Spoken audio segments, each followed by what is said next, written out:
안녕하세요. 오늘은 구글 스프레드시트를 이용해서 여기 이 범위에 있는 내용처럼 여러가지 행사에 학생들이 참여한다고 할 때 보통 주변에 다른 사람들을 보면 이런 식으로 숫자 1을 입력해서 참가 여부나 참가 인원 등을 확인하던데요. 이렇게 입력된 자료가 있을 때 보시는 것처럼 이 학생이 참여하는 행사만 따로 모아서 본다거나 혹은 각 행사별로 참여한 학생들의 명단을 구한다거나 이런 방법들을 알아보겠습니다. 먼저 기본적으로 텍스트 조인이라는 함수와 스플릿이라는 함수를 확인해 보겠는데요. 텍스트 조인은 여러 셀에 입력되어 있는 내용을 쉼표나 세미콜론, 언더바와 같은 구분자를 이용해서 연결하고 하나의 셀에 그 값을 입력해주는 함수입니다. 여기 이렇게요. 여러가지 행사명이 입력되어 있을 때 이 값들을 연결해 보겠습니다. 등호 입력하고요. 텍스트 조인 첫 번째 인수는 델리미터 즉 구분자라고 하는데요. 각 셀에 입력되어 있는 값을 연결할 때 그 값들을 구분할 수 있는 특정한 기호를 입력해주면 됩니다. 쉼표나 언더바, 세미콜론 이런 기호도 되고요. 알파벳이나 숫자, 심지어 큰 따옴표 두 개를 연속해서 입력하면 구분자 없이 모든 값들을 연결할 수 있습니다. 언더바를 이용해서 연습해 보겠습니다. 구분자는 텍스트 형태로 입력해야 되기 때문에 큰 따옴표, 언더바, 큰 따옴표 닫아주고요. 쉼표 두 번째 인수는 우리가 연결할 텍스트 범위 안에 이렇게 빈칸이 있을 경우 이 빈칸을 무시하고 값이 입력되어 있는 나머지 셀들만 연결하겠다는 의미로 true를 입력해주면 됩니다. true 입력해주고요. 그 다음 세 번째 인수는 값을 연결할 이 범위를 선택해주면 됩니다. 엔터. 텍스트 조인 함수는 이런 식으로 여러 셀에 걸쳐 있는 값들을 하나로 연결해서 한 셀 안에 입력해줍니다. 텍스트 조인 함수와 정반대 역할을 하는 것이 스플릿이라고 하는 함수인데요. 스플릿 함수를 확인해 보겠습니다. 등호 입력하고 스플릿 첫 번째 인수는 데이터가 입력되어 있는 셀을 선택하면 되고요. 방금 텍스트 조인 함수의 결과로 얻은 여기 G5셀을 선택해 보겠습니다. 그리고 쉼표 두 번째 인수는 입력되어 있는 값을 어떤 기호를 기준으로 분해해서 각 셀에 입력할 것인지 구분 기호를 입력해주면 됩니다. 지금 G5셀에 입력되어 있는 값은 언더바를 구분자로 해서 행사명이 입력되어 있기 때문에 구분자를 언더바로 하겠습니다. 큰 따옴표, 언더바, 큰 따옴표, 괄호 닫고 엔터. 보시면 여기 하나의 셀에 입력되어 있던 값들이 특정한 구분자를 기준으로 각 셀에 나누어 입력되었고요. 이 스플릿 함수로 얻은 결과는 배열에 해당합니다. 배열에 대해서는 여러 차례 말씀드렸기 때문에 스플릿 함수가 배열을 반환한다는 것만 말씀드리고 넘어가도록 하겠습니다. 텍스트 조인과 스플릿 함수의 기능을 알아봤기 때문에 이제 본격적으로 작업을 시작해 보겠습니다. 먼저 if 함수를 사용할 것입니다. 어떤 식으로 사용할 거냐면 등호 입력하고 if 여기 참가 여부가 입력되어 있는 표에서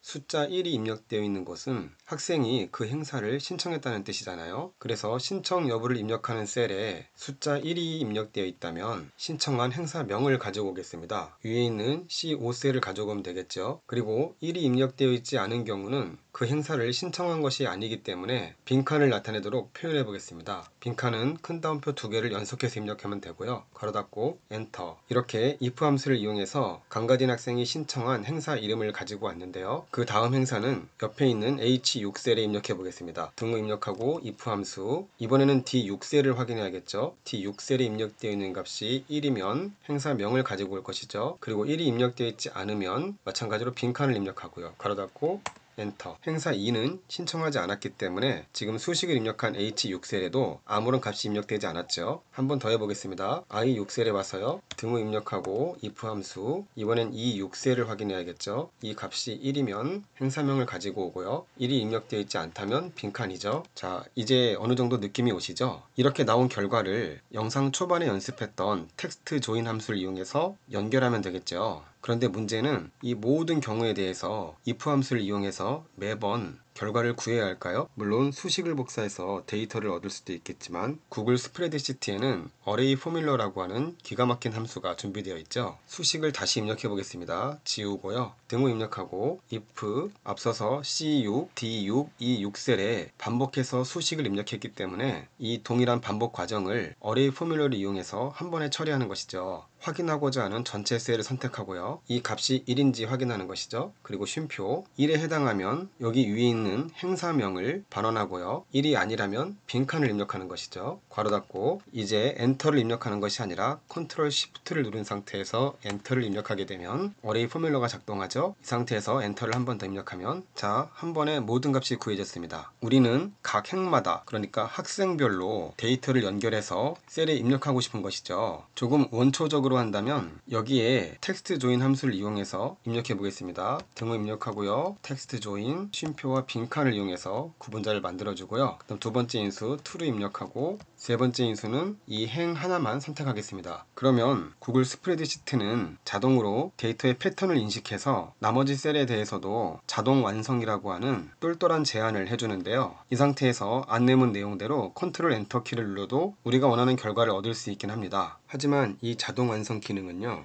이런 식으로 데이터가 바로 옆에 입력되어 있을 때 말 그대로 자동 완성해주는 기능인데요. 동일한 수식을 여기 K6셀에 와서 입력해 보겠습니다. 텍스트 조인 함수 입력하고 엔터. 데이터가 이렇게 떨어져 있을 때는 자동 완성 기능이 작동하지 않습니다. 물론 여기서 데이터가 입력되어 있는 셀을 선택하고요. 나머지 셀을 이렇게 선택한 후에 이 상태에서 컨트롤 엔터를 입력하면 자동 완성 기능이 작동하긴 합니다. 그런데 오늘 우리가 연습해 보려고 하는 것은 조금 더 고차원적인 방법인데요. 최근에 나온 구글 스프레드시트의 고급진 함수 중에 byCal, byRow라고 하는 함수가 있습니다. byRow 함수는요, 이런 범위가 있을 때 각 행별로 동일한 과정을 반복해주는 함수입니다. byCal 함수는요, 이렇게 범위가 있을 때 각 칼럼별로 동일한 과정을 반복 처리해주는 고급진 함수인데요. 이 byCal과 byRow 함수는 앞서 배운 람다 함수를 도우미 함수로 사용해야 됩니다. 수식을 한번 만들어 보겠습니다. 자, 그래서 등호 입력하고요. byRow라는 함수를 사용하겠습니다. 지금 우리는 데이터가 입력되어 있는 이 범위에서 각 행별로 데이터를 연결해서 그 값을 구하고 싶은 것이죠. 시작해 보겠습니다. 등호 입력하고 byRow. 첫 번째 인수는 데이터가 입력되어 있는 범위를 선택해 주고요. 쉼표. 두 번째 인수는 람다 함수를 사용해 주면 됩니다. 람다 함수에서 첫 번째 인수는 람다 함수 안에서 사용할 변수의 이름을 지정해 주는 것이죠. A라고 해보겠습니다. 쉼표. byRow 함수는 이 범위에서 한 행에 들어있는 데이터를 하나로 묶어서 람다 함수에게 전달해 줍니다. 두 번째 행을 마찬가지로 하나로 묶어서 람다 함수에 전해주고요. 또 세 번째 행을 하나로 묶어서 람다 함수에 전해줍니다. 그래서 수식을 다시 한번 확인해 보면 람다 함수의 첫 번째 인수로 입력해준 이 a라는 값은 여기 있는 행 전체를 의미합니다. 람다 함수의 두 번째 인수는 첫 번째 인수를 이용해 계산할 수식을 만들어주는 것이죠. 즉 여기에 텍스트 조인 함수를 입력해주면 됩니다. 텍스트 조인 하고요. 첫 번째 인수는 구분자죠. 쉼표와 빈칸을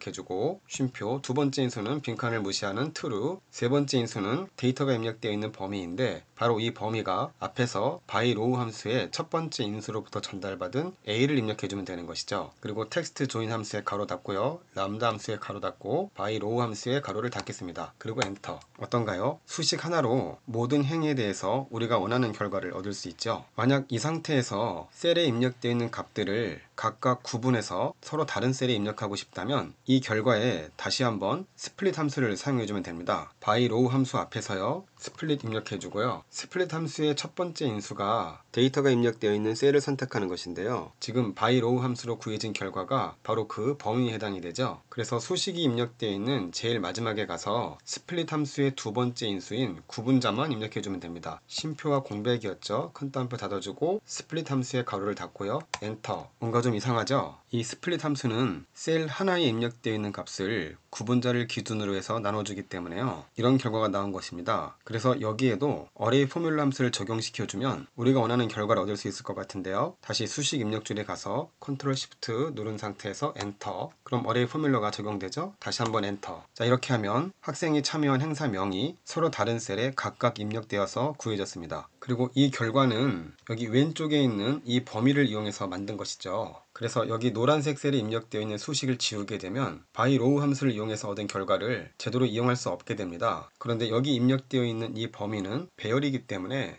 이 배열을 만들어준 수식, 그러니까 노란색 셀에 입력되어 있는 이 수식이 되겠죠. 이걸 복사해서 여기 byRow 함수를 사용한 셀에 와서요. 데이터 범위를 입력한 셀 주소 대신에 수식을 붙여넣게 해주는 겁니다. 그리고 엔터. 별다른 차이점이 없는 것처럼 보이지만 이제는 여기 범위에 해당하는 값들이 배열로 by row 함수 안에 전달되었기 때문에 이 범위를 지우게 돼도 우리가 구한 값에는 아무런 영향이 미치지 않죠. 그리고 여기 전체 수식을 보면 이렇게 array 포뮬러 함수가 두 번 적용되고 있는데요. 이렇게 array 포뮬러 함수가 여러 번 중첩되어 적용될 때는 제일 바깥에 있는 하나만 입력해도 동일한 결과를 얻을 수 있습니다. 그러니까 여기 if 함수에 적용된 array 포뮬러 함수를 이렇게 지워도 동일한 결과가 얻어진다는 것이죠. 이번엔 여기 아래쪽에 와서 학생들이 각각 어떤 행사를 신청했는지 알아보겠습니다. 자, 마찬가지로 if 함수를 사용할 텐데요. 등호 입력하고요. if 함수 첫 번째 인수는 학생들이 신청한 내용이 입력되어 있는 이 범위를 선택하고요. 이 값이 1인 경우 학생들의 이름이 반환되면 되겠죠. 이 범위 선택하고요. 쉼표. 그렇지 않다면, 즉 아무런 값이 입력되어 있지 않다면 빈칸으로 남겨놓겠습니다. 괄호 닫고 이 상태에서 컨트롤 시프트 엔터를 누르고 엔터. array 포뮬러가 적용되었고요. 다시 한번 엔터. 그러면 1이 입력되어 있던 범위에 이렇게 학생 이름이 반환되는데요. 그럼 이 결과를 각 열별로 학생들의 이름을 묶어주면 되겠죠. 이때 사용하는 함수가 by cal이라는 함수입니다. 등호 입력하고요. by cal 첫 번째 인수는 by row 함수와 마찬가지로 범위를 입력해주고요. 쉼표. 두 번째 인수는 람다 함수의 첫 번째 인수 이름을 지정해 주겠습니다. A라고 해보겠습니다. 쉼표. 두 번째 인수가 이 A를 이용해서 수식을 만들어주면 되는데요. 텍스트 조인 함수를 사용하면 되겠죠. 텍스트 조인 첫 번째 인수는 구분자죠. 큰 따옴표를 이용해서 구분자를 입력해 주는데요. 쉼표와 공백을 입력하고 큰 따옴표 닫아주고 두 번째 인수는 빈칸을 무시하겠다고 하는 to를 입력하고요. 세 번째가 데이터가 입력되어 있는 범위인데 람다 함수의 첫 번째 인수인 A를 입력해 주면 되겠죠. 이 A는 by cal 함수에 의해서 전체 범위 안에 입력되어 있는 내용들이 각 열별로 람다 함수에 전달됩니다. 텍스트 조인 함수에 가로 닫았고요. 람다 함수에 가로 닫아주고 by cal 함수에 가로 닫아주고 엔터. 자, 그냥 보기에는 뭔가 이상해 보이지만 여기 셀 너비를요 조금 넓게 해서 보면 이렇게 한 셀에 행사 1을 신청한 학생들의 이름이 들어있고요. 두 번째는 행사 2를 신청한 학생들의 이름이 들어있고요. 세 번째는 행사 3을 신청한 학생들의 이름이 들어있죠. 이렇게 나온 결과를 그대로 이용할 수도 있겠지만 아까 로우 함수와 마찬가지로 각각의 값을 한 셀에 하나씩 나누어 입력해 보겠습니다. 그런데 지금은 아까처럼 스플릿 함수를 바로 이용할 수 없는데요. 스플릿 함수를 이용하게 되면 여기 입력되어 있는 4명의 학생 이름이 이렇게 분리되어 입력되기 때문에 다른 셀에 입력되어 있는 값들을 정상적으로 활용할 수가 없습니다. 그래서 일단 여기 있는 이 데이터를 행방향으로 방향을 바꿔서 나열해 보겠는데요. by cal 함수 앞에 트랜스포즈나 플래튼이라는 함수를 사용하면 되겠습니다. 플래튼 사용해 볼까요? 플래튼 입력하고요. 엔터. 그러면 열 방향으로 입력되어 있던 자료가 행방향으로 자리를 옮겼기 때문에 이제는 스플릿 함수를 이용해도 문제가 없을 것 같습니다. 자, 플래튼 함수 앞에 와서요. 스플릿 함수를 사용해 보겠습니다. 첫 번째 인수는 데이터가 입력되어 있는 셀을 선택하면 되고요. 우리가 by cal 함수를 이용해서 구한 결과가 바로 스플릿 함수의 첫 번째 인수로 사용할 수 있겠습니다. 이제 수식 맨 뒤에 와서 스플릿 함수의 두 번째 인수를 입력해 주면 되는데요. 쉼표와 공백을 입력하고 가로 닫고 아까와 마찬가지로 이 상태에서 바로 엔터를 입력하면 스플릿 함수는 한 셀에 입력되어 있는 데이터만 구분자를 기준으로 나누어 주기 때문에 컨트롤 시프트 엔터를 눌러서 array 포뮬러 함수를 적용해 줘야 되죠. 컨트롤 시프트 엔터. 여기서 한 번 더 엔터. 이 상태로 행사 1에 참여한 학생들의 명단, 행사 2에 참여한 학생들의 명단, 행사 3에 참여한 학생들의 명단 이렇게 이용할 수도 있겠고요. 만약 학생들의 이름을 이렇게 열 단위로 표현하고 싶다면 지금 얻은 결과에 트랜스포즈 함수를 적용해주면 됩니다. 그래서 수식이 입력되어 있는 제일 앞부분에 와서요. 이렇게 트랜스포즈 함수를 적용해주고요. 엔터 입력하면 행사를 신청한 학생들의 명단이 열 단위로 구분되어서 반환되었습니다. 그리고 아까 by row 함수와 마찬가지로 지금 우리가 작성한 수식은 여기 있는 범위를 직접 반영한 것이기 때문에 이 범위가 사라지게 되면 결과값에 문제가 생기죠. 그래서 이 범위에 있는 데이터를 관리해주는 array 포뮬러 함수를 복사해서요. by cal 함수를 이용한 수식에 범위 대신 붙여넣기 하고 엔터. 이렇게 하면 여기 있는 범위가 지워져도 결과에는 영향을 미치지 않죠. 그리고 수식을 조금 더 깔끔하게 정리하고 싶다면 여기 중복으로 입력되어 있는 array 포뮬러 함수를 지워주면 되겠습니다. 이렇게 해서요. 학생들이 각자 어떤 행사를 신청했는지 혹은 행사마다 어떤 학생들이 신청했는지 쉽게 확인할 수 있는 방법들을 알아봤는데요. 제가 보기에는 오늘 새롭게 소개드린 by row나 by cal 함수보다는 if 함수를 사용해서 우리가 원하는 데이터 배열을 만들어냈던 그 초기 작업이 배열의 개념이 아직 익숙하지 않은 분들에게는 꽤 까다로운 내용이 될 것이라고 생각하는데요. 아무튼 배열의 개념을 잘 생각해 보시고 많은 분들에게 도움이 되기를 바라면서 오늘 영상을 마치겠습니다. 모두 수고하셨습니다.